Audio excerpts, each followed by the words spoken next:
इस जगह से जब मुझे आई मैं यहाँ मुझे पता चला कि महात्मा ज्योतिबा फुले जो संस्थान यहाँ पे है और इसकी ज़मीन को मेरे ससुर साहब जी ने अलॉटमेंट कराया था ताकि कि ये समाज के लिए ये ज़मीन एक तय हो जाए ताकि आप यहाँ सब बैठें, अपनी बात रखें, अपनी चर्चा करें और आगे के प्रोग्राम तय करें जिसके लिए रखा गया। आप सभी जानते हैं कि आज हम 11 तारीख को यहाँ क्यों इकट्ठे हुए हैं। देश में जो छुआछूत खत्म करने और सशक्त बनाने का जो अहम किरदार निभाया था वो श्री महात्मा, जिनको महात्मा के नाम से जाना जाता है, महात्मा ज्योतिबा फुले हैं, जिनके संस्थान में हम बैठे हैं, जिनके मंदिर में हम बैठे हैं। आप सभी जानते हैं इनका जन्म 11 अप्रैल को हुआ था पुणे में। उस वक्त धर्म का बहुत बड़ा संकट चल रहा था, दलितों की बहुत बड़ी दुर्दशा थी, समाज के कई क्षेत्रों की बहुत दुर्दशा चल रही थी, महिलाओं को पढ़ाया नहीं जाता था, इस सोच रखना भी सोच में था ही नहीं।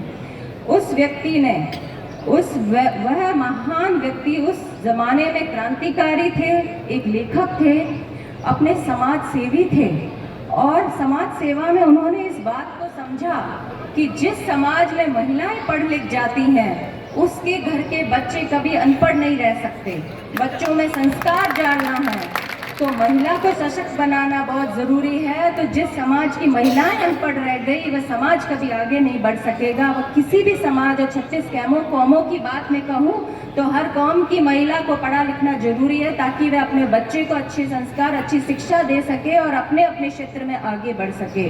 उस वक्त उस ज़माने में 1840 में जब धार्मिक सुधार चालू हो गया था तब महात्मा ज्योतिबा फुले ने ये बात समझी कि महिलाओं को समझने वाला नहीं है यहाँ, तो मैं अपनी पत्नी को मैदान में उतारूं और महिलाओं के घर घर जाके वो उनको शिक्षा की जागृति दे। और पहला पुणे में अगर विद्यालय खोला गया था वो जो ज्योतिबा फुले की पत्नी सावित्री बाई ने ही खोला था।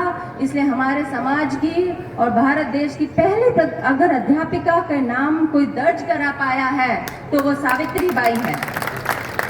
ये कितने गर्व की बात है कि हम कहीं भी खड़े होकर ये कह सकते हैं कि सावित्री बाई ने समाज को सशक्त करने का काम किया था। दलितों को कोई हाथ नहीं लगाता था, निचले वर्ग को कोई हाथ नहीं लगाता था। उस वर्ग के बच्चों को पढ़ना, उन लड़कियों को पढ़ाना तो कल्पना में भी नहीं था। तब हमारी सावित्री बाई सभी कौमों के लोगों की महिलाओं को, बेटियों को लेके बैठती थी, छोटा सा विद्यालय बना के एक कमरे का, और वहाँ उनको पढ़ाती थी। उस जमाने में पढ़ाया था जो आज हम ये दिन देख रहे हैं। आज हमारे घर की औरतें सशक्त हैं और आगे बढ़ रही हैं और हमारी बच्चियाँ बड़े बड़े शहरों में आज नौकरी कर रही हैं, अपना नाम कमा रही हैं। ये उस सोच का 1840 उस सोच का समय था। आज जो समय चल रहा है 2024, आज भी हम एक धार्मिक सुधार की ओर बढ़ने का समय है। धर्म की आज बातें हो रही हैं, समाज की बातें हो रही हैं, अलग अलग कौमों की बातें हो रही हैं। आज वापस से वही समय आ गया है और हम सबको एक साथ एकजुट होकर समाज का सुधार करना है, सभी वर्गों का उत्थान करना है और ये सोचना है कि गलत बातों में नहीं आना है। जो गलत बातें फैलाई जा रही हैं उस जमाने में अलग ढंग से फैलाई जाती थी, आजकल फैलाई जा रही है मोबाइल के जरिए, रीलों के जरिए, इंस्टाग्राम के जरिए, फेसबुक के जरिए। आप देखेंगे हर व्यक्ति के जेब में एक मोबाइल पहुंच गया है। ये भी एक बच्चे के हाथ में मोबाइल पहुंच गया है और जो मोबाइलों में चल रहा है वही आपके दिमाग में आ रहा है। इस बहकावे से बचते हुए हमें हमारे बारे में सोचना है।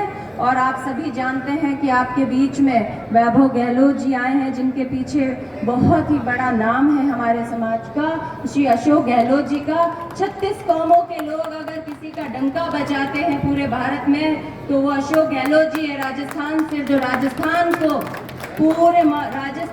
पूरे भारत के मानचित्र में अगर कोई दर्शाता है तो वो श्री अशोक गहलोत जी हैं। उनके बेटे, तालियों में बहुत ही गड़गड़ाहट होनी चाहिए थी, भले ही यहाँ पे अशोक गहलोत साहब जी के लिए इतना दम तो सबको रखना ही चाहिए। यही जोश के लिए मैं आई हूँ यहाँ पे।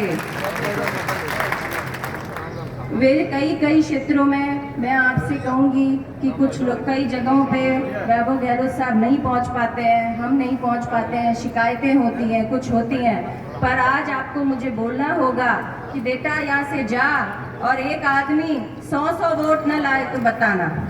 आपको मुझे ये बोलना है, आपको मुझे कहीं ये नहीं बोलना कि वहाँ नहीं आई थी, वहाँ आई थी, वहाँ चली गई, यहाँ नहीं आई। आपको बोलना बेटा अपना वक्त कम है, अपने बेटे के लिए वक्त अभी कम है, ज्यादा से ज्यादा चिंता नहीं करना। मैं जाके वैभव गहलोत बन के वहाँ पे खड़ा हूँगा, उस गली नुक्कड़ में मैं लोगों को संगठित करूँगा। ये वक्त वो है। और जब चुनाव जीत जाए वैभव गहलोत जी, जब सभी वैभव गहलोत बन के आ जाना कि आपको हमने जिताया है।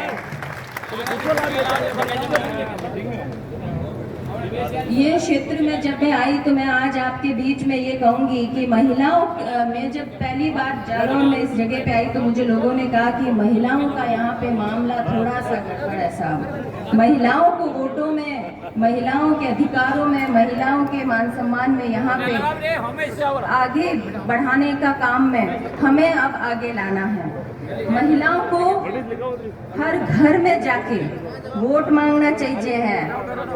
आप लोगों ने मीटिंग करनी चाहिए है। जब बड़ा शहर में किट्टी पार्टी होया करे है, आप लोगों ने वैभव गहलोत जी रे नाम री किट्टी पार्टी करनी है कि आप मैं लोग मोहल्ला में, ढाणिया में, सरपंचों के बीच में, छोटे छोटे ढाणिया में मैं लोग किट्टी पार्टी करेला संदेश होएला वैभव गहलोत जी। और वैभव गहलोत जी को कैसे अपने बेटे को जिताना है ये बात करनी है। आपकी किट्टी पार्टी भी हो जाएगी और आपका संदेश भी बहुत बड़ी मात्रा में पहुंचेगा, क्योंकि छोटी छोटी यहाँ पे बहुत सी ढानियाँ हैं। हमारी महिलाएं हमारा मार्गदर्शन करेंगी तो आगे बढ़ेगा, हम सब आगे बढ़ पाएंगे। इसी मंच से मैं आप सबको धन्यवाद देती हूँ और इस आशा से जाती हूँ कि मेरा हर पिता तुल्य यहाँ पे जो भाई है, पिता तुल्य है, पिता है, मेरे ससुर साहब हैं, मेरे छोटे बच्चे यहाँ पे, मेरी बहनें, मेरी माताएं, वे एक एक जना वैभव गहलोत के साथ कंधे से कंधा मिलाकर